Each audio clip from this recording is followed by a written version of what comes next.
बच्चों, तो आज हम लोग स्टार्ट करेंगे इलेक्ट्रोस्टैटिक का लेक्चर नंबर 12। इस लेक्चर में सबसे पहले तो अपन लोग इलेक्ट्रिक फील्ड ऑफ लाइंस के बारे में, उनकी प्रॉपर्टीज के बारे में स्टडी करेंगे एंड अगेन इसके बाद में हम लोग इलेक्ट्रोस्टैटिक पोटेंशियल एनर्जी में एंटर करेंगे। इलेक्ट्रिक फील्ड से रिलेटेड काफ़ी सारी चीज़ें अपन लोग कर चुके हैं। लास्ट में एक सेशन करेंगे जिसमें हम लोग इसके एडवांस प्रॉब्लम्स और कर लेंगे। वैसे 2 सेशन कर चुके हैं इलेक्ट्रिक फील्ड के एडवांस प्रॉब्लम्स का। ठीक है, तो बेटा स्टार्ट करते हैं इलेक्ट्रिक फील्ड ऑफ लाइंस। तो है क्या बेटा इलेक्ट्रिक फील्ड ऑफ लाइंस, देखते हैं। इलेक्ट्रिक फील्ड ऑफ लाइंस जो होती है वो इलेक्ट्रिक फील्ड के अंदर एक इमेजिनरी कर्व हुआ करती है। इलेक्ट्रिक फील्ड के अंदर इन द सेंस कि अगर अपन लोग बात करें बेटा कि मान लो मैंने कहा यहां पर कोई पॉइंट चार्ज है, ये कोई चार्ज है, तो इस चार्ज की वजह से ये पॉजिटिव चार्ज है, तो पॉजिटिव चार्ज के जाने का रास्ता होगा क्या भाई? पॉजिटिव चार्ज आया कहां से? मान लो इन्फिनिटी पर बेटा कोई एक मेटल था या कोई कंडक्टर था, उस कंडक्टर से मैंने पॉजिटिव चार्ज को तोड़ा इन्फिनिटी से और यहां रख दिया, तो इसका मतलब उस मेटल पर जो इन्फिनिटी पर ये मेटल होगा उस पर तो नेगेटिव चार्ज जनरेट हुआ होगा। तो अब ये पॉजिटिव चार्ज क्या करेगा? नेगेटिव चार्ज की तरफ अट्रैक्ट होगा, यानी उधर की तरफ जाने की कोशिश करेगा। तो उसका नेगेटिव चार्ज की तरफ जो जाने का रास्ता है इन्फिनिटी तक, that is called the electric field of lines. ये रास्ता दिखाई नहीं पड़ेगा, इमेजिनरी कर्व है, ठीक है, जिस तरीके से जाएगा पॉजिटिव नेगेटिव की तरफ। तो अपन लोग ये बोल सकते हैं कि electric field of lines are imaginary curve. Electric field of lines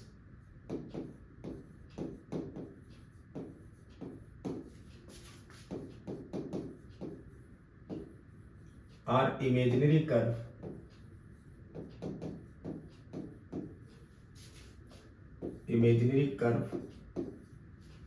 in electric field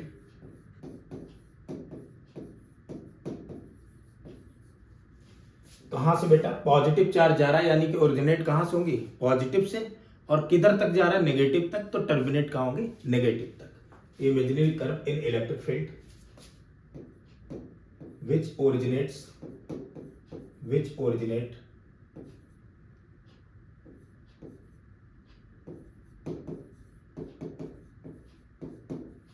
from positive charge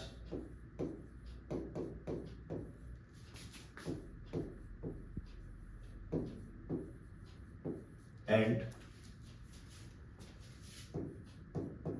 terminate to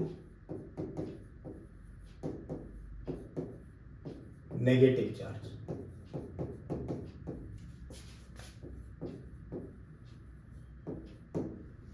electric field of lines बेटा क्या है? इलेक्ट्रिक फील्ड ऑफ लाइंस है इमेजिनरी कर्व है इलेक्ट्रिक फील्ड के अंदर, जो originate होंगे positive charge से और टर्मिनेट कहां होंगे? Negative charge. मतलब मैं ये कह सकता हूं कि मान लो अगर अपने पास में ये कोई पॉजिटिव चार्ज है, इधर कोई पॉजिटिव चार्ज है ऐसे, और इधर कोई नेगेटिव चार्ज है ऐसे, तो इलेक्ट्रिक फील्ड ऑफ लाइंस बेटा ओरिजिनेट होंगी पॉजिटिव से, ऐसे पॉजिटिव से निकलेंगी और नेगेटिव की तरफ जाएंगी इस तरीके से। ये पॉजिटिव से निकलेंगी और नेगेटिव की तरफ जाएंगी ऐसे, पॉजिटिव से निकलेंगी और नेगेटिव की तरफ चलते चले जाएंगे।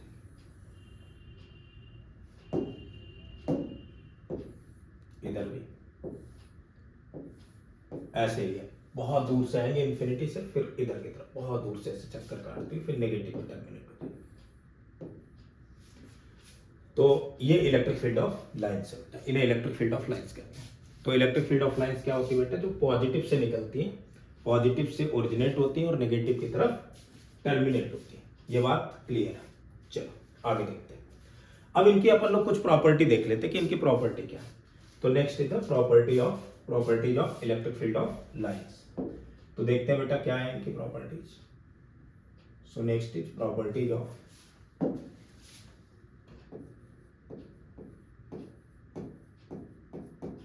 प्रॉपर्टीज ऑफ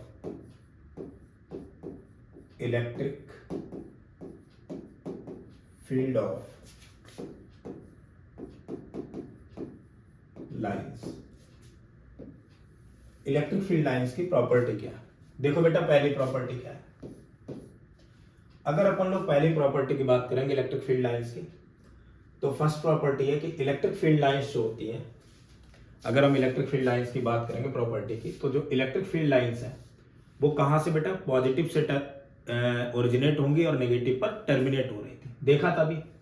लेकिन एक चीज और देखी थी कि ये क्लोज लूप नहीं फॉर्म कर रहे। देखना बेटा जरा यहां पर, अगर मैं यहां देखूं तो ये क्लोज लूप नहीं फॉर्म कर रहे। ये जो अगर अपन लोग यहां पर देखें तो ये क्लोज लूप फॉर्म नहीं कर रही। देखो कैसे,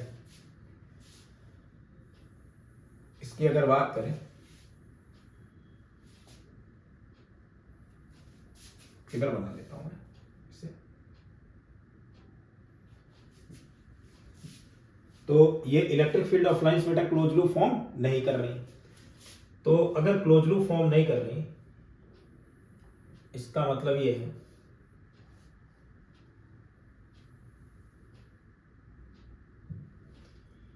कि कैसे क्लोज लूप नहीं फॉर्म करे। देखो बेटा, पॉजिटिव चार्ज से चली है, और क्लोज लूप तो तब होता है जब फील्ड लाइन ये पॉजिटिव से जाती है और नेगेटिव इधर आती और फिर नेगेटिव से इधर पॉजिटिव की तरफ जा रही होती, तब तो क्लोज लूप फॉर्म होता है। यहां पर क्या हो रहा है? पॉजिटिव से नेगेटिव की तरफ जा रही है, लेकिन नेगेटिव से पॉजिटिव नहीं चल रही, इसलिए क्लोज लूप नहीं फॉर्म करती। तो पहली प्रॉपर्टी बेटा लिखेंगे इसकी कि दे नेवर फॉर्म, या मैं ये लिख दूंगा they do not form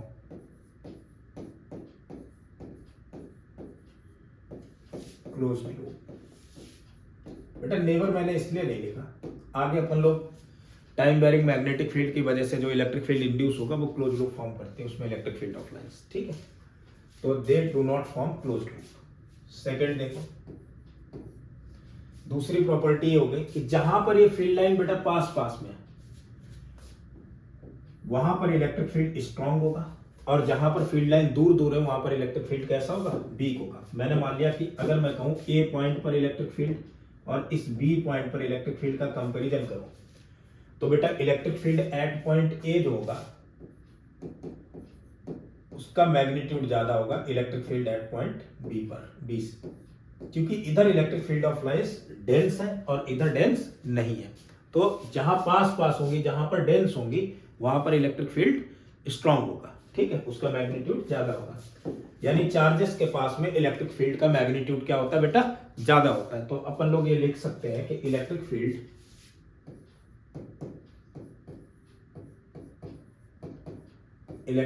intensity is more at that point where electric field lines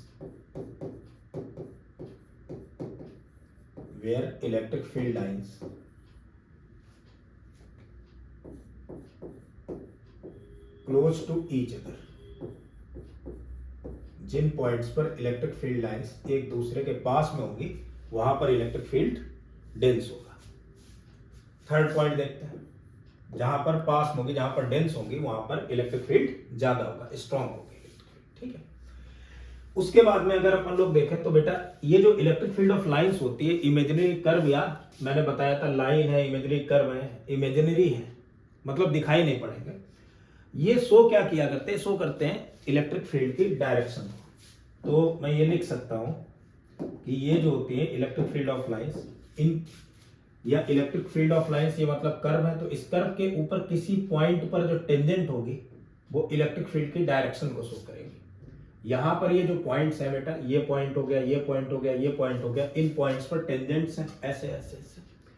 तो ये जो टेंजेंट है वो इलेक्ट्रिक फील्ड की डायरेक्शन को रिप्रेजेंट करेंगे, यानी tangent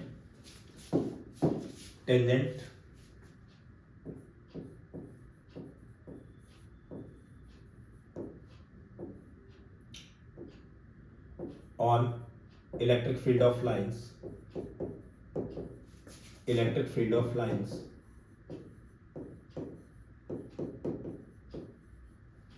tangent on electric field of lines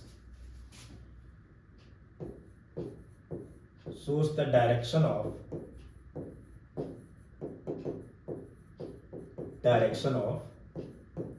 electric field, shows the direction of electric field। Means अगर मैं इस पॉइंट की बात करूंगा तो इस पॉइंट पर इलेक्ट्रिक फील्ड की बेटा डायरेक्शन इधर हो गई, इस पॉइंट पर इस तरफ है, ऐसे इस पॉइंट पर इस तरफ है इलेक्ट्रिक फील्ड की डायरेक्शन। तो ये डायरेक्शन को शो किया करते हैं। आगे अगर अपन लोग नेक्स्ट पॉइंट देखें, सो नेक्स्ट इज मैं लिख सकता हूं कि जो इलेक्ट्रिक फील्ड ऑफ लाइंस है, अगर मैंने कहा जहां पास पास है वहां पर इलेक्ट्रिक फील्ड क्या होगा, स्ट्रांग होगा। मतलब मैं ये बोल दूं कि ऐसे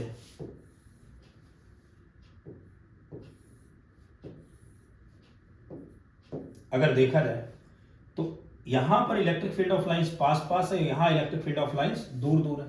मैं कहूं इस पॉइंट पर इलेक्ट्रिक फील्ड है E1 और इस पॉइंट पर इलेक्ट्रिक फील्ड है E2, तो बच्चा बोलेगा कि sir E1 is greater than E2। और इस टाइप के इलेक्ट्रिक फील्ड को, जब इलेक्ट्रिक फील्ड ऑफ लाइंस जो होती है इक्विडिस्टेंट नहीं होती, पैरेलल नहीं होती है, तो ऐसे इलेक्ट्रिक फील्ड को अपन लोग कहते हैं नॉन यूनिफॉर्म इलेक्ट्रिक फील्ड। चाहे ऐसा हो, चाहे इस टाइप का कोई इलेक्ट्रिक फील्ड लाइंस ऐसे कर्व बना रही, तब भी ये जो है वो कैसा होगा बेटा, non uniform field. Non uniform का मतलब जब electric field of lines equidistant नहीं होगी तो ऐसे फील्ड को अपन लोग क्या नाम देंगे, नॉन यूनिफॉर्म फील्ड। तो ये हो गया नॉन यूनिफॉर्म, एक जैसा नहीं, कहीं पर इलेक्ट्रिक फील्ड ज्यादा है और कहीं पर क्या है, कम है, तो ये फील्ड लाइंस इक्विडिस्टेंट नहीं होंगी, पैरेलल नहीं होंगे, तो नॉन यूनिफॉर्म इलेक्ट्रिक फील्ड होगी।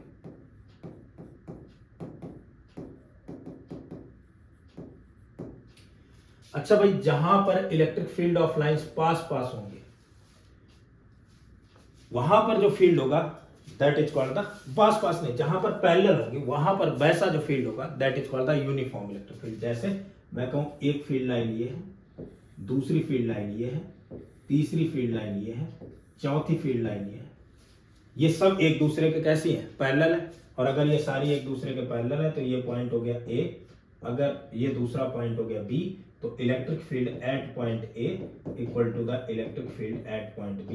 तो ऐसी जो होंगी वो क्या होंगी, पैरेलल लाइन होगी। जब इक्विडिस्टेंट होती, पैरेलल लाइन होती है, वहां पर इलेक्ट्रिक फील्ड कैसा होता है बेटा, इक्वल हुआ करता है। यहां तक भी बात क्लियर है। चलो अब आगे बढ़ते हैं बेटा।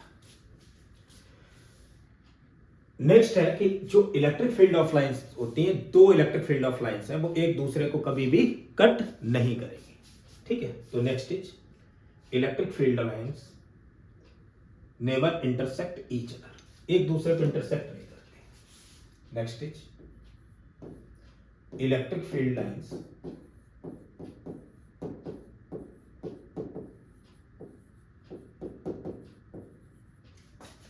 नेवर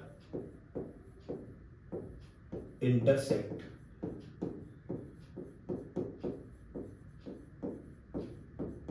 ईच अदर, एक दूसरे को इलेक्ट्रिक फील्ड ऑफ लाइंस बेटा कर इंटरसेक्ट नहीं करती। अगर मान लो करती, ध्यान दो, मैं ये मान ले रहा हूं कि कोई दो इलेक्ट्रिक फील्ड ऑफ लाइंस हैं, एक दूसरे को इंटरसेक्ट कर रही, जैसे ये एक दूसरे को अगर इंटरसेक्ट कर रही है, मान लिया, तो ये जो इंटरसेक्टिंग पॉइंट है, यहां पर अगर मैं इस इंटरसेक्टिंग पॉइंट पर इधर ये वाला जो कर्व है, ये वाली जो लाइन है, इस पर टेंजेंट खींचूंगा तो इधर गई, और इस पर जो टेंजेंट खींचूंगा वो इधर गई। यानी एक ही पॉइंट पर दो दो टेंजेंट, और एक पॉइंट पर दो टेंजेंट, यानी एक ही पॉइंट पर इलेक्ट्रिक फील्ड की दो डायरेक्शन। और ऐसा तो हो ही नहीं सकता भाई, एक पॉइंट पर इलेक्ट्रिक फील्ड की तो एक ही डायरेक्शन हो सकती है। इसका मतलब कि electric field of line intersect नहीं करती एक दूसरे को। So electric field lines never intersect each other if they intersect. अगर मान लिया मैंने if they intersect,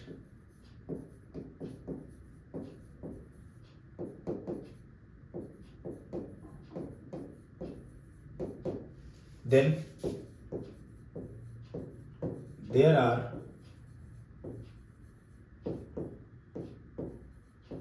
two tangents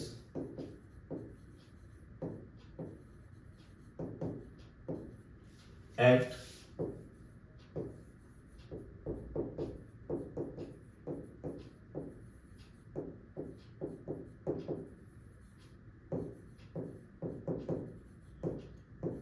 intersecting point which is impossible.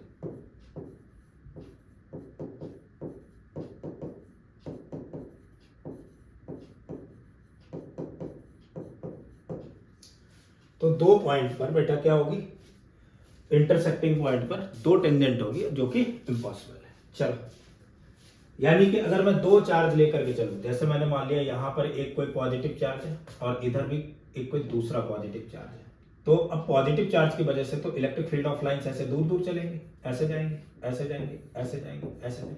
अब ये लाइन इधर की तरफ जा रही होगी, लेकिन इसकी वजह से भी आएगी तो ये बेटा मुड़ जाएगी, ऐसे इंटरसेक्ट नहीं करेंगे, ऐसे इस तरीके से मुड़ जाएंगे, इंटरसेक्ट नहीं किया करते। इस चीज को मैं दिखा भी सकता हूं बेटा आपको, देखते जरा ध्यान देना। मैं मान लो इस तरीके से, अभी एक मिनट मैं दिखाता हूं। मान लो इस तरीके से गूगल पे मैं कोई सिमुलेशन चला के दिखाता हूं।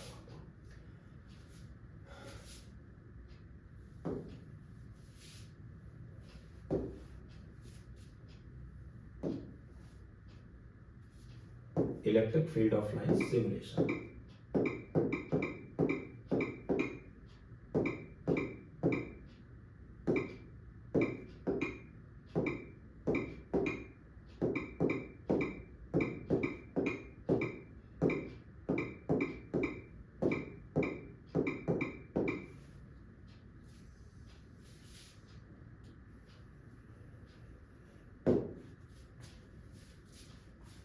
देखो बेटा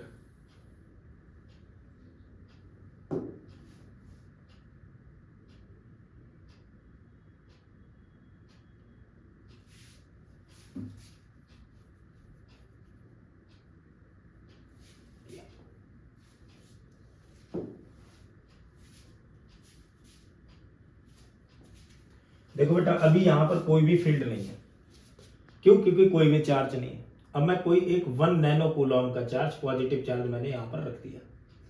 जैसे 1 नैनो कूलॉम का पॉजिटिव चार्ज रखा, अब देखो ये इलेक्ट्रिक फील्ड ऑफ लाइंस इससे दूर भाग रही है, देखो ऐसे जा रही है। क्यों? क्योंकि कहीं इंफिनिटी पर नेगेटिव चार्ज होगा, उसकी तरफ जा रहे हैं। अब मैं अगर मान लो यहां पर नेगेटिव चार्ज रखूं, यहां पर मैं नेगेटिव चार्ज इसके पास में रखूं, तो अब तो इसे नेगेटिव चार्ज पास में ही मिल गया, तो इलेक्ट्रिक फील्ड ऑफ लाइंस देखना इसकी तरफ शिफ्ट हो जाएगी। देखो ये शिफ्ट हो गई, ये इलेक्ट्रिक फील्ड ऑफ लाइन देखो नेगेटिव की तरफ गई पॉजिटिव से, ये देखो पॉजिटिव से जा रही है और इधर घूम के देखो नेगेटिव की तरफ आई। ये वाली भी देखो देखो पॉजिटिव से ऐसे गई और इधर से घूमते घूमते घूमते नेगेटिव की तरफ आ गई। सारी पॉजिटिव से जा रही है और नेगेटिव की तरफ आ रही है, ऐसे इस तरीके से। अब अगर मान लो मैं ये कहूं कि नहीं भाई यहां नेगेटिव नहीं रखूंगा, मैं यहां पर मैं पॉजिटिव चार्ज ही रखे दे रहा हूं, मैंने इधर उठा करके पॉजिटिव चार्ज ही रख दिया। जैसे मैंने पॉजिटिव चार्ज रखा, देखो एक इलेक्ट्रिक फील्ड ऑफ लाइंस इधर आ रही थी, दूसरी इधर आ रही थी, लेकिन ये दूसरे से टकराई नहीं, यहीं पर आकर के मुड़ गई ऐसे। ये वाली भी देखो इधर से आकर के ऐसे मुड़ गई, एक दूसरे को इंटरसेक्ट नहीं किया कहीं पर भी। तो इलेक्ट्रिक फील्ड ऑफ लाइंस जो होती है बेटा, वो इलेक्ट्रिक फील्ड ऑफ लाइंस क्या रिप्रेजेंट करती हैं? Electric field of lines represent करती हैं ऑलवेज कि डायरेक्शन को रिप्रेजेंट करेंगे और कभी भी एक दूसरे को इंटरसेक्ट नहीं करती, कभी भी एक दूसरे को इंटरसेक्ट नहीं करती इलेक्ट्रिक। अगर देखो इसे वोल्टेज के टर्म में देखा तो सामने देखो यहाँ पे पोटेंशियल भी दिखाई पड़ेगा, यहाँ पर हाई पोटेंशियल हो रहा है, इलेक्ट्रिक फील्ड हाई है और इधर की तरफ क्या है? लो पोटेंशियल है। केवल अगर मैं डायरेक्शन के टर्म में देखूं तो बेटा डायरेक्शन भी अपन लोग को दिख रही है, देखो बिल्कुल साफ साफ डायरेक्शन दिख रही है इलेक्ट्रिक फील्ड ऑफ लाइंस की। अगर देखा जाए, मैंने देखो अगर मैं यहां पर देखो ये नेगेटिव चार्ज में इधर रखता हूं, अब देखना नेगेटिव की तरफ चलेगी। ये देखो सारी की सारी इलेक्ट्रिक फील्ड ऑफ लाइंस किस तरफ चलती चली जा रही है? नेगेटिव की तरफ चलती चली जा रही है। और अगर मैं यहाँ पॉजिटिव रख रहा हूं तो एक दूसरे को इंटरसेक्ट नहीं करेंगे। बिल्कुल पास में मैंने एक पॉजिटिव चार्ज रखा, इलेक्ट्रिक फील्ड ऑफ लाइन देखो इंटरसेक्ट नहीं करेंगी, ऐसे इसकी वाली इधर चली जाए इधर चले, लेकिन इंटरसेक्ट एक दूसरे को नहीं करेंगे। ऐसा नहीं होगा, उस पॉजिटिव से इधर की तरफ इलेक्ट्रिक फील्ड ऑफ लाइंस चलती हुई है। यहां तक बात क्लियर है। इसकी अगर वैल्यूज की बात की जाए, ग्रिड में अगर देखना चाहो तो इस तरीके से देखो बेटा, अगर इनकी वैल्यूज की बात की जाए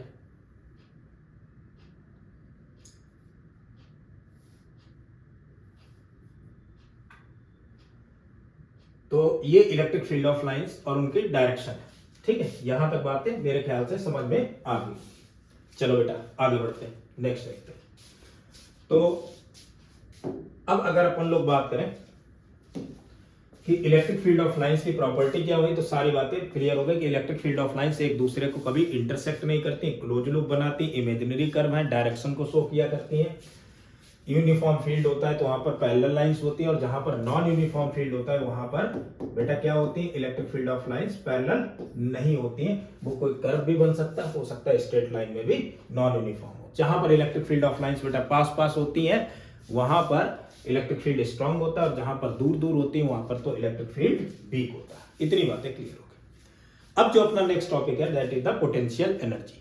ठीक है, तो अपन लोग पढ़ेंगे electrostatic potential energy. So next is electrostatic potential energy.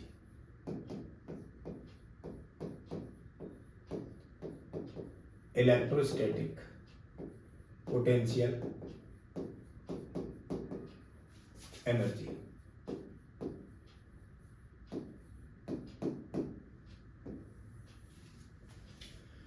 क्या है बेटा इलेक्ट्रोस्टैटिक पोटेंशियल एनर्जी? समझो, इलेक्ट्रोस्टैटिक पोटेंशियल एनर्जी है, पहले तो ये आएगी कहां से? जो चार्ज होते हैं बेटा, तो उन चार्जेस के बीच में फोर्स लगा करता है, और फोर्स लगता है इसका मतलब एनर्जी ट्रांसफर हो रही। तो जब स्टैटिक कंडीशन होते हैं तो that is called the interaction potential energy between two charges. और अगर मान लो कोई एक बॉडी पर पूरा चार्ज है तो उसकी खुद की भी एक इलेक्ट्रोस्टैटिक एनर्जी होगी, उससे हम लोग कहते हैं सेल्फ एनर्जी। ये दोनों फॉर्म में एनर्जी हो सकती है।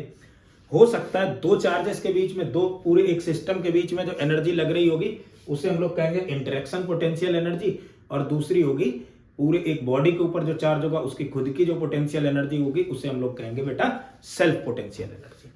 तो पोटेंशियल एनर्जी बेटा दो टाइप की होगी। कौन कौन सी? एक तो होगी इंटरेक्शन एनर्जी, इंटरेक्शन एनर्जी,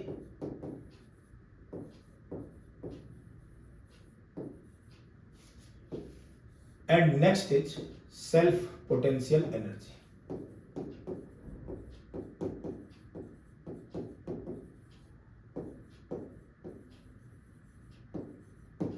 दो टाइप की पोटेंशियल एनर्जी हो गई। कौन कौन सी?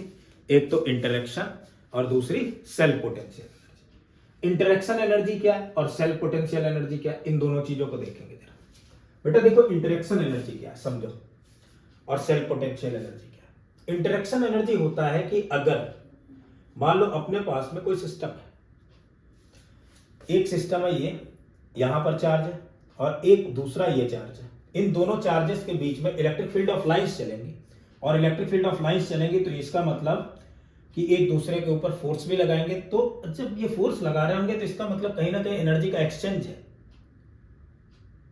तो इनके बीच की जो एनर्जी होगी सिस्टम ऑफ चार्जेस के बीच में, दो चार्ज हो, तीन चार्ज हो, 5 चार्ज हो, 10 चार्ज हो, इनके बीच की जो एनर्जी होगी that is called the interaction energy.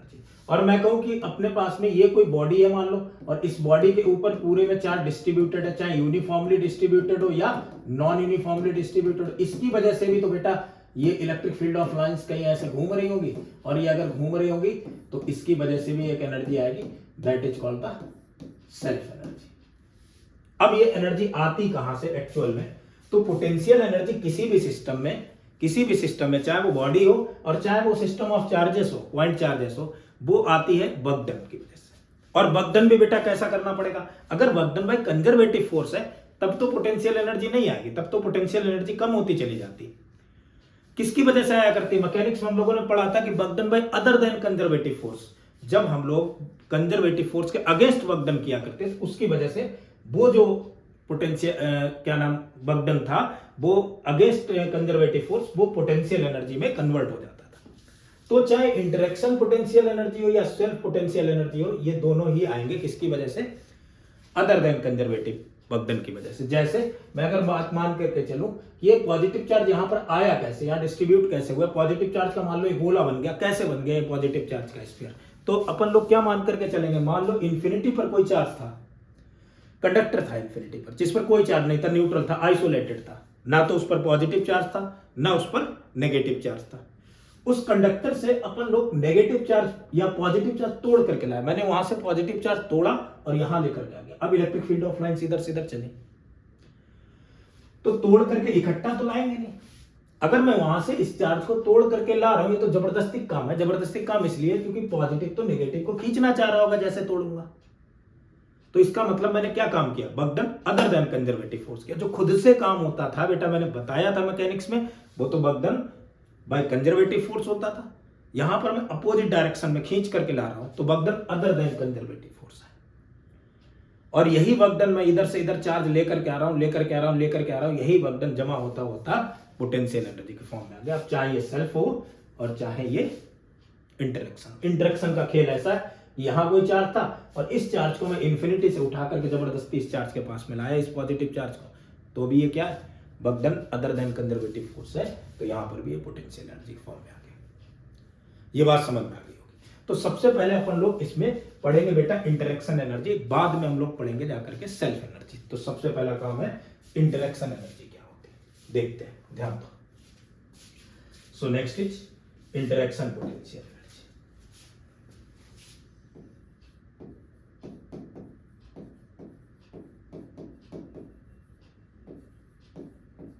Interaction potential energy क्या है? इंटरेक्शन पोटेंशियल एनर्जी देखते हैं। मान लो बेटा कि यहां पर कोई चार्ज है,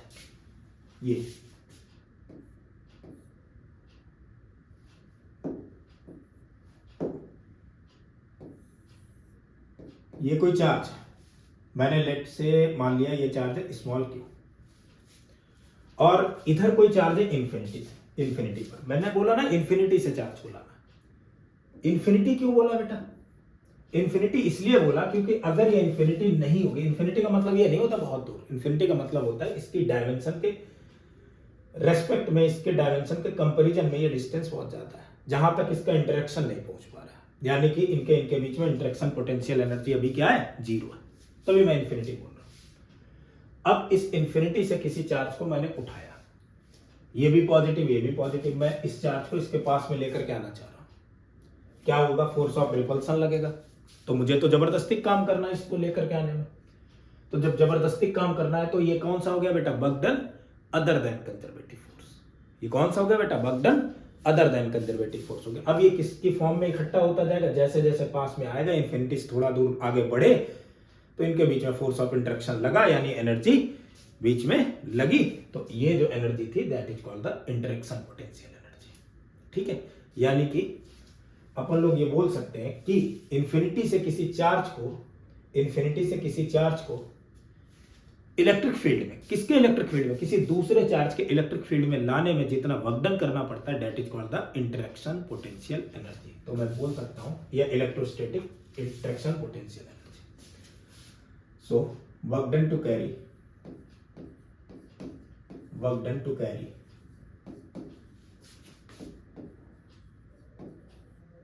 a charge from infinity, work done to carry a charge from infinity to electric field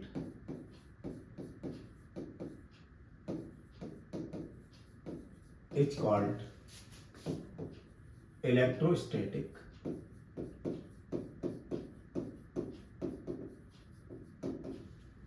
potential energy, is called electrostatic potential energy.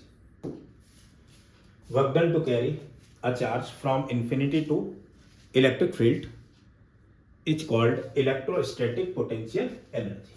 ठीक है, कोई दिक्कत नहीं। तो बेटा कितना वर्क डन करना पड़ेगा, ये क्या क्या होगा ये देखते हैं। मान लो अभी इन्फिनिटी पर था, थोड़ी देर में इस चार्ज को उठा करके मैं यहां से इस वाले चार्ज की रेंज में लेकर आया, इसके इलेक्ट्रिक फील्ड की रेंज में, यानी x डिस्टेंस पर ले आया मैं इस Q नॉट चार्ज को उठाकर, यहां से कितने डिस्टेंस पर, x डिस्टेंस पर। अब इनके बीच में बेटा क्या लगेगा, फोर्स ऑफ रिपल्सन लगेगा, फोर्स ऑफ रिपल्सन लगेगा इधर की तरफ, इस फोर्स की डायरेक्शन इधर। और अपन लोग को डिस्प्लेसमेंट इस पार्टिकल का किधर करना, इस तरफ, ये रहा। तो वर्क डन कितना होगा, तो बच्चा बोलेगा कि सर वर्क डन जो होना चाहिए वो work done other than conservative है, तो यानी कि वर्क डन निकालना है तो वर्क डन होता है बेटा फोर्स इनटू डिस्प्लेसमेंट। अब ये जो अदर देन कंजर्वेटिव वाला जो वर्क डन होता है वो पोटेंशियल एनर्जी फॉर्म में कन्वर्ट होता है और अपन लोग स्लोली स्लोली ऐसे पार्टिकल को लेकर के चलते हैं। तो मैंने मान लिया इसे थोड़ा सा इधर शिफ्ट कराया, कितनी डिस्टेंस, एक बच्चा बोले सर dx, क्यों, क्योंकि हर जगह पर फोर्स चेंज होगा। इस पॉइंट पर हो गए तो डिस्टेंस कम, फोर्स ज्यादा, इधर आ गए तो फोर्स और ज्यादा, इधर आ गए तो फोर्स और ज्यादा, इधर आ गए तो फोर्स और ज्यादा, यानी हर जगह फोर्स चेंज हो रहा है। तो छोटी छोटी डिस्टेंस लेकर के चलेंगे तब वर्क डन निकालेंगे। यानी कि वर्क डन कैसा होगा, जब फोर्स वेरिएबल होता है ना तो बेटा वर्क डन कैसा आता है, वर्क डन तो अपन लोग इंटीग्रेशन यूज किया करते थे।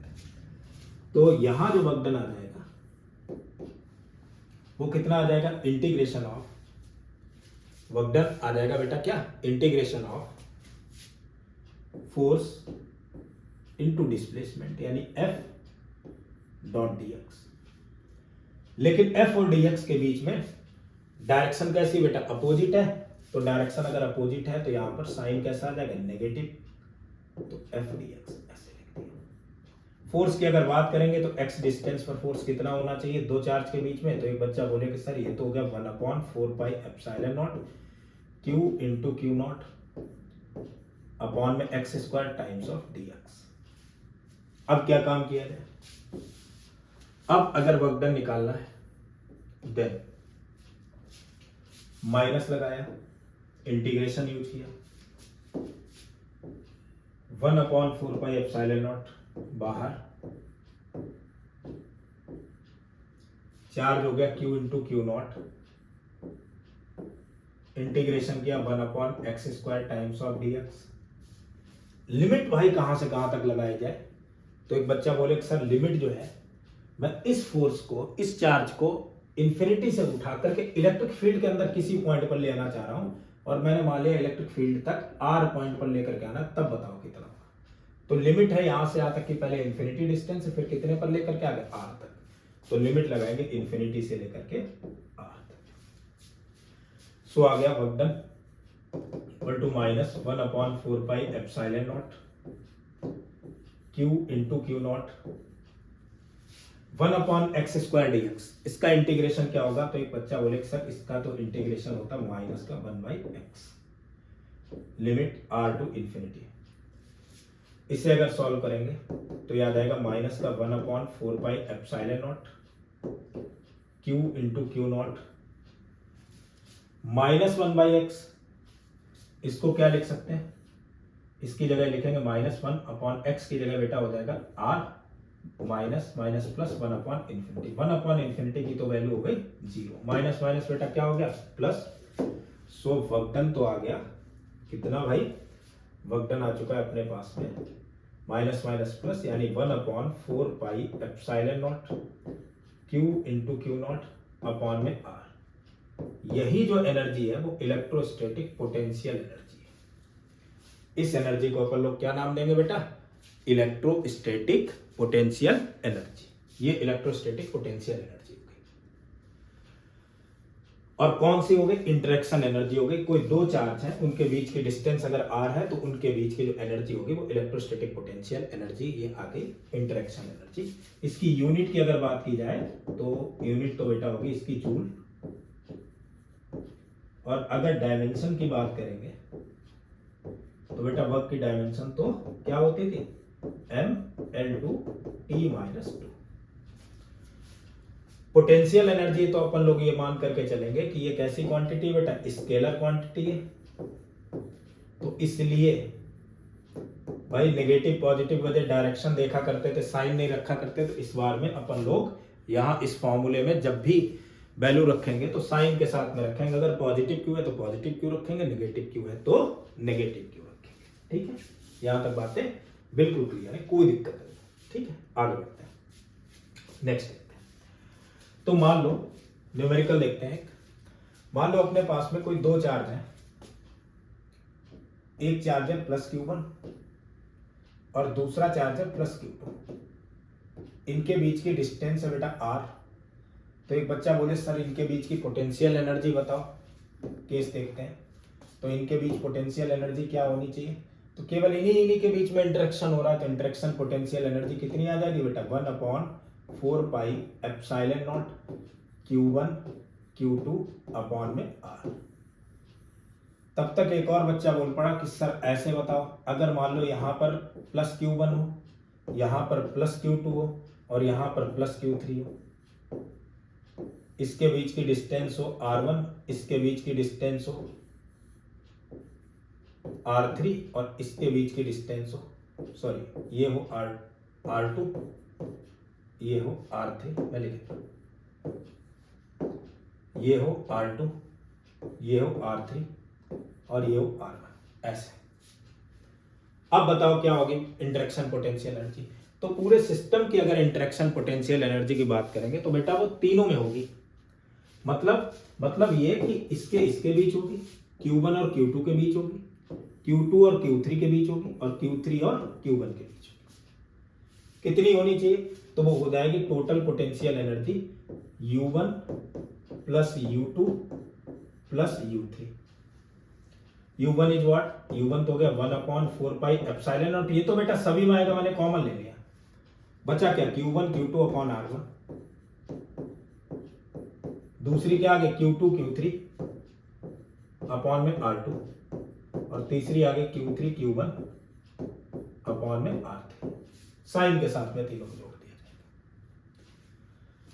ऐसे में बोलूं यानी 3 चार्ज तो 3 पोटेंशियल एनर्जी सबको जोड़ दिया। ऐसे में बोलूं 4 चार्ज है तब कितनी आएगी? तो अगर 4 चार्ज होंगे, 4 मैंने लिख दिया यार, तीसरा केस है। अगर मान लो 4 चार्ज है ऐसे,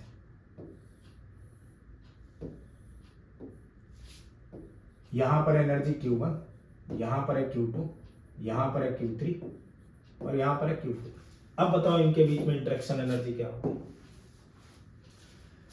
तो इसके बीच कितनी होगी? U1। इसके बीच कितनी होगी? U2। इसके बीच कितनी होगी? U3। इसके बीच कितनी होगी? U4। इसके बीच कितनी होगी? U5 और इसके बीच कितनी होगी? U6। अब सभी के बीच हो गए बेटा, और सबको क्या कर देंगे बेटा? ऐड कर देंगे। तो ऐड करेंगे तो पोटेंशियल एनर्जी क्या आ जाएगी? तब पोटेंशियल एनर्जी आ जाएगी U1 plus U2 plus U3 plus U4 plus U5 and plus U6। यानी सबको ऐड करोगे तो 1/4πε0 तो कांस्टेंट हो गया। क्या बचा? Q1 Q2 अपॉन में जो भी डिस्टेंस होगी, ऐसे Q2 Q3 ऐसे अप टू 6 चलते चले जाए। तो कुल मिला के कहानी ये हुई कि जब 4 चार्ज हुए तो 6 पोटेंशियल एनर्जी आ गई। और 6 क्यों आ गए भाई? 2 थे तो 1 पोटेंशियल एनर्जी, 3 हुए तो 3 और 4 हुए तो 6 आ गए। तो बेटा ये इंटरेक्शन पोटेंशियल एनर्जी बिल्कुल वैसा है जैसे परमुटेशन कॉम्बिनेशन में आप पढ़ते हो कि किस तरीके से एक से दूसरे से हाथ मिलाते हैं। जैसे मैंने कहा 4 लोग हैं रूम में, उन्हें हाथ मिलाना। 4 लोग कौन? राम, श्याम, केशव और चौथा कोई भी मान लेता हूं, चौथा मैं हूं। चारों को हाथ मिलाना। तो देखो राम बेटा श्याम से हाथ मिला सकता है, राम केशव से हाथ मिलाएगा, और राम हाथ मिलाने के तरीके कितने? मुझसे मिलाने का। तो राम ने हाथ मिलाया 3 तरीके से। अब बेटा श्याम क्या करेगा? श्याम केशव से हाथ मिला सकता है और श्याम मुझसे मिलाएगा। इसने 2 तरीके से मिलाया। केशव क्या करेगा? मुझसे हाथ मिला लेगा। अब कुछ बच्चे कहेंगे नहीं सर मैं भी तो श्याम से मिलाऊंगा। यार श्याम ने मुझसे मिलाया, मैंने श्याम से मिलाया, बात तो एक ही है ना, बार बार थोड़ी ना। तो कितने केस बने ये बेटा? कितने केस बन गए? ये केस बन गए 6। तो 4 लोग हैं तो 6 केस बनेंगे, 3 लोग हैं तो 3 केस, और 2 लोग हैं तो एक ही तरीके से हाथ मिलाएंगे। इसका मतलब ये पीएनसी वाला एग्जांपल है। तो जितने चार्ज होंगे, अगर हाथ मिलाने की बात की जाए n पर्सन है तो कितने तरीके से मिला सकते हैं बेटा? NC2 बेस से। NC2 बेस का मतलब हो गया n-1/2। यानी कि 4 लोग हैं तो क्या हो जाएगा? 4 लोग होंगे तो 4 यहां पर 4 लिखेंगे, 4 × 3/2 कैंसिल आउट करेंगे, दैट इज द 6 तरीके हो गए। ऐसे 3 लोग हैं तो 3C2 करेंगे और इसकी वैल्यू कितनी आ जाएगी? 3। ऐसे 2 लोग हैं तो 2C1 करेंगे, उसकी वैल्यू कितनी आ जाएगी? 5। तो इस तरीके से अपन लोग पीएनसी का यूज करके potential energy, interaction potential energy system में कैलकुलेट कर सकते हैं। आगे बढ़ते हैं, ध्यान देते हैं। नेक्स्ट तो निकालते हैं कुछ term.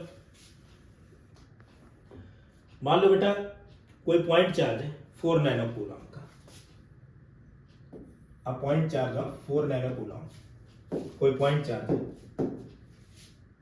Point charge of 4 nano coulomb, 4 nano coulomb का कोई पॉइंट चार्ज है, ठीक है, और वो रखा हुआ है ओरिजिन पर, is placed at origin. A point charge Q equal to 4 nano coulomb is placed at origin, placed at origin, ये ओरिजिन पर रखा हुआ है, ठीक है। उसके बाद में एक कोई सेकेंड पॉइंट चार्ज है जिसकी वैल्यू है -3 कूलम, वो एक्स एक्सिस पर रखा है, और थर्ड कोई पॉइंट चार्ज है वो इन दोनों के बीच में रखा है। एक कोई सेकेंड पॉइंट चार्ज है, ये मैंने Q1 मान लिया, दूसरा Q2 मान लिया जिसकी वैल्यू है -3 nano coulomb, is placed at X axis at x equal to +20 centimetre, +20 centimetre, and a third point charge is placed between, third point charge is placed between Q1 and Q2, and third point charge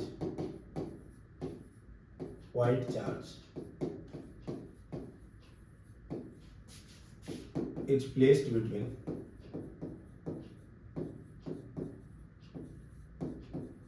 Q1 and Q2। Third point charge है वो बेटा Q1 और Q2 के बीच में रखा है, ठीक है। यहां तक की कहानी बिल्कुल क्लियर। अब ये बोला जा रहा है कि अगर हमें पूरे सिस्टम की पोटेंशियल एनर्जी फाइंड आउट करनी कि ये जो चार्ज है थर्ड चार्ज उसे +10 सेंटीमीटर पर रखा जाए, फाइंड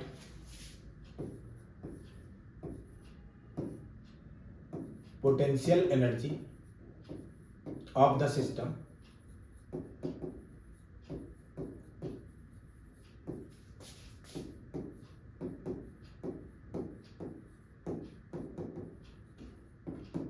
if third charge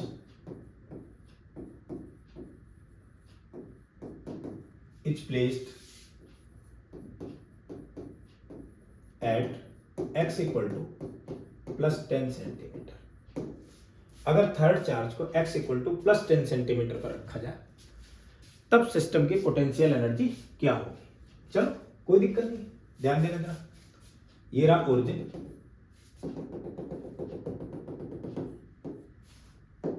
यहां पर किसी चार्ज को रख दिया, यहां पर कितना बेटा 4 नैनो कूलम, इधर एक और चार्ज रख दिया Q2 -3 नैनो कूलम, इनके बीच की डिस्टेंस कितनी है 20 सेंटीमीटर। थर्ड चार्ज को यहां पर रखा गया, and what is the value of the third charge, उसकी वैल्यू है बेटा, थर्ड चार्ज की वैल्यू Q3 माने ले रहा हूं, उसकी वैल्यू है 2 नैनो कूलम, 2 नैनो कूलम यहां पर रख दिया गया, कितनी डिस्टेंस पर 10 सेंटीमीटर पर। तो अब पोटेंशियल एनर्जी क्या होगी, तो बच्चे कहेंगे बहुत आसान बात है सर, पोटेंशियल एनर्जी अगर कैलकुलेट करनी है इसकी तो एक तो इसके बीच में होगी, भाई 3 है ना, तो 3 पोटेंशियल एनर्जी आएगी, इसके और इसके बीच में होगी और इसके बीच में होगी, तीनों के बीच में, ये पोटेंशियल एनर्जी आएगी। निकाल लेते हैं पहले इसके बीच में, 4 और 2 के बीच में। तो potential energy U equal to आ जाएगा बेटा U1 plus U2 plus U3। So U equal to U1 कितना, U1 हो गया 1/4πε0, ये तो सभी में आएगा तो कॉमन ले लिया, U1 मतलब Q1 Q2, Q1 means 4 nano coulomb, Q2 means 2 nano coulomb, nano coulomb है तो 10 की पावर -18 कर देंगे, इसका -9 उसका -9 अपॉन में इनके बीच की डिस्टेंस यानी 10 सेंटीमीटर, 10 इंटू 10 की पावर -2 प्लस Q1 Q3, तो Q1 Q3 में बेटा प्लस नहीं, मैं माइनस लगाऊंगा, क्यों माइनस लगाऊंगा, क्योंकि +4 नैनो कूलम और -3 नैनो कूलम, तो +4 इंटू -3 -12 हो जाएगा। तो यानी कि लिखूंगा मैं माइनस का 4 इंटू 3 इंटू 10⁻⁻18 अपॉन में इनके बीच की डिस्टेंस कितनी है 20 सेंटीमीटर, यानी 20 इंटू 10⁻²।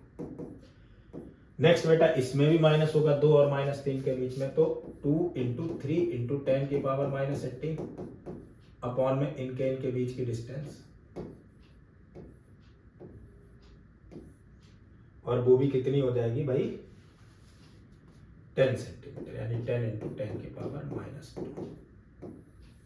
सॉल्व कर लेते हैं, क्या बन जाएगा u इक्वल टू 1/4πε0, इसकी वैल्यू हो गई 9 इंटू 10⁻9, ये हो गया 8 into 10⁻18 upon 10⁻⁻1 minus 12 into 10⁻⁻18 upon 2 into 10⁻⁻1 minus 6 into 10⁻⁻18 upon 10⁻⁻1।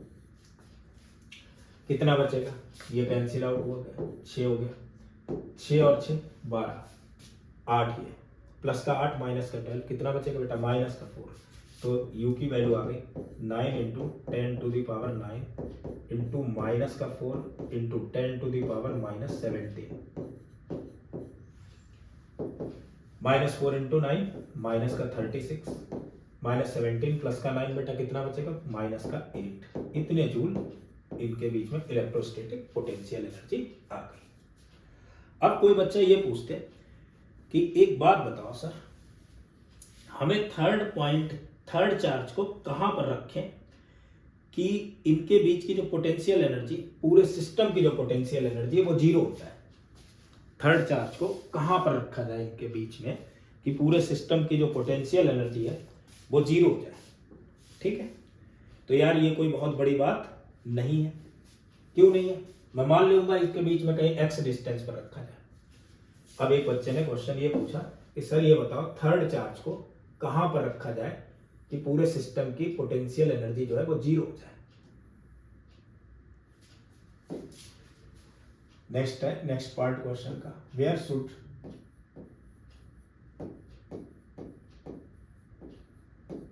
The third charge be placed? The third charge be placed so that potential energy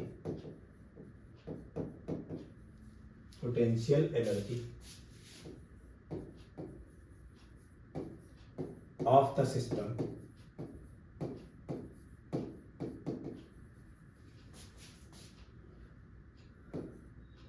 is equal to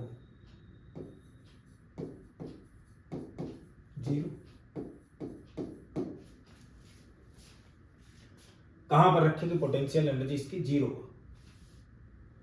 तो मैं कह दे रहा हूं x डिस्टेंस पर रखो, यानी यहां पर अगर Q1 रखा गया बेटा, इधर Q3 रख दिया इससे x डिस्टेंस पर, तो ये Q2 जो था वो 20 सेंटीमीटर पर था, तो ये डिस्टेंस हो जाएगी बेटा 0.2 माइनस x, मीटर में मैंने कन्वर्ट कर लिया।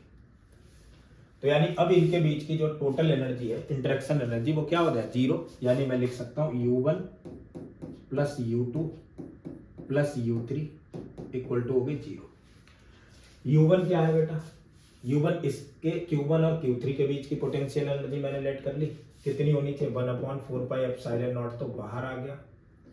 Q1 कितना था भाई 4 नैनो कूलम, Q3 कितना था 2, 4 इंटू 10⁻⁻18 अपॉन में यहां से यहां तक की डिस्टेंस मींस x।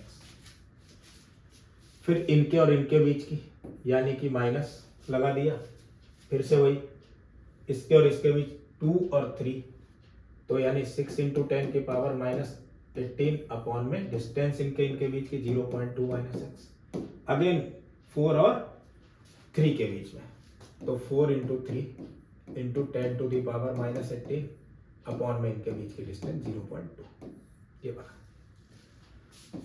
और ये किसके इक्वल है भाई, 0 के इक्वल। तो ये पूरा टर्म तो 1/4πε0 उधर पहुंचा 0 हो गया। 10⁻−18 भी सबसे कॉमन ले लिया, सारा 0 हो गया। बचा क्या, बचा तो सिर्फ अपने पास में 0 इक्वल टू, देखो ये वाला पूरा टर्म 0, 10⁻−18 कॉमन लेकर के जाओगे उस तरफ 0। बचा क्या अपने पास में बेटा, 8/x minus 6/0.2 minus x minus 6/0.1।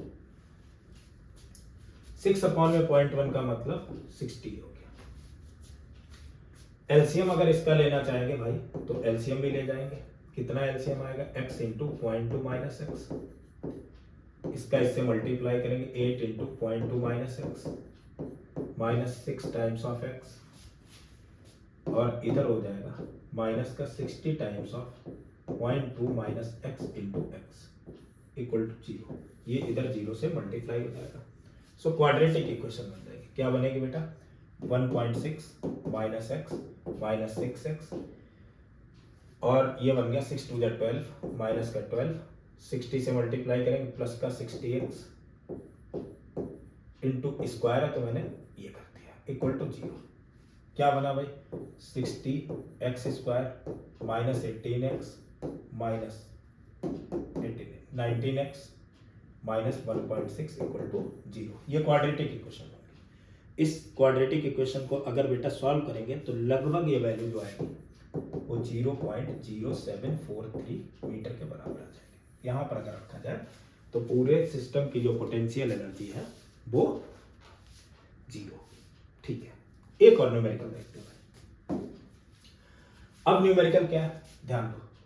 अब मान लो अपने पास में एक इस तरीके से, माना कि यहां पर ऐसे ये कोई लाइन है, यहां पर कोई चार्ज है, इधर एक चार्ज है Q1, इधर कोई दूसरा चार्ज है Q2। ठीक है, और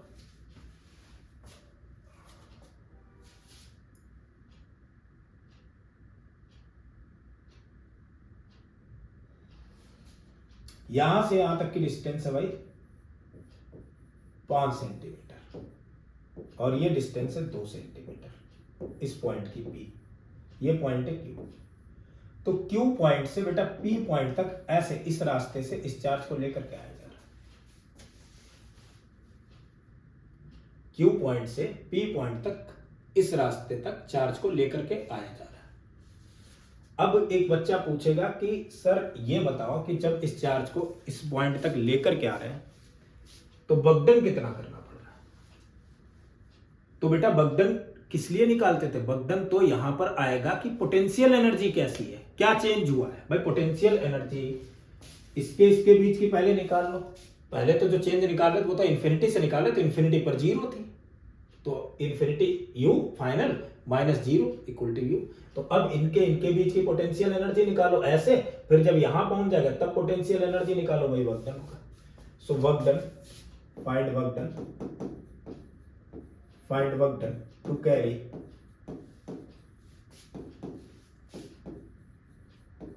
a charge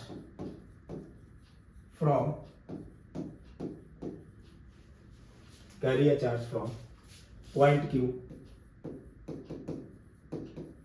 to point P। Point Q से पॉइंट P तक ले जाने में कितना वर्क डन करना पड़ेगा। कोई बात नहीं, बहुत बड़ी बात नहीं है, निकाल लेते हैं। देखो पहले इनके बीच में पोटेंशियल एनर्जी कितनी होगी, वो U1 मान ली। जब ये यहां पर है कितनी होगी बेटा, 1/4πε0 Q1 Q2 अपॉन में इनके बीच की डिस्टेंस यानी 5 × 10⁻²। फिर जब ये यहां पर चार्ज पहुंच चुका होगा Q1, अब इसके बीच में पोटेंशियल एनर्जी नेक्स्ट U2 मान ली, वो कितनी हो जाएगी बेटा 1/4πε0 कितनी Q1 Q2 अपॉन में इनके बीच की डिस्टेंस यानी 2 × 10⁻²। अब क्या करेंगे, अब बेटा क्या काम करते थे, वर्कडन निकालना है तो वो क्या होना चाहिए, चेंज इन पोटेंशियल एनर्जी यानी final potential energy minus initial potential energy. So work done आ जाएगा अपने पास में final potential energy minus initial potential energy and final potential energy is what, U2 means 1/4 pi epsilon naught Q1 Q2 upon में 2 into 10 to the power minus 2 minus initial potential energy 1/4 pi epsilon naught Q1 Q2 upon में 5 into 10 to the power minus 2। क्या common है? बच्चे बोलेंगे sir तो बहुत छोटी सी बात है, 1/4 pi epsilon naught कॉमन है और अपॉन में 10 की पावर माइनस 2 भी कॉमन है और Q1 Q2 भी कॉमन है। क्या बचा है यहाँ पे बेटा, 1/2 माइनस 1/5। इसे अगर सॉल्व करेंगे तो इसकी वैल्यू तो हो गई बेटा 1/4 पाई एप्सिलॉन नॉट की 9 into 10 की पावर 9 अपॉन में 10 की पावर माइनस 2, तो ये कैंसिल होगा, ऊपर पहुंचेगा 10 की पावर 11 हो जाएगा इंटू Q1 Q2 और ये एलसीएम आ जाएगा बेटा 5 2 का 10, 5 माइनस 2 दैट इज 3, 3/10 है कैंसिल, ये आ गया 9 3 जा 27 यानी 27 into 10 to the power 10 Q1 Q2। ये आ गया वर्क डन। कहां से बेटा, P से लेकर के Q तक चार्ज को ले जाने में वर्क डन कितना होगा, ये अपन लोगों ने कैलकुलेट कर लिया। अब समझो जरा एक चीज और, मैंने एक बात बोली थी यहाँ वर्क डन बाई कंजर्वेटिव नहीं अदर देन कंजर्वेटिव, वो क्यों है?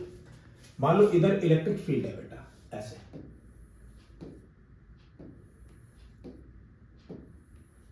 मान लो यूनिफॉर्म इलेक्ट्रिक फील्ड है और यूनिफॉर्म इलेक्ट्रिक फील्ड है और यहां पर पॉजिटिव चार्ज है,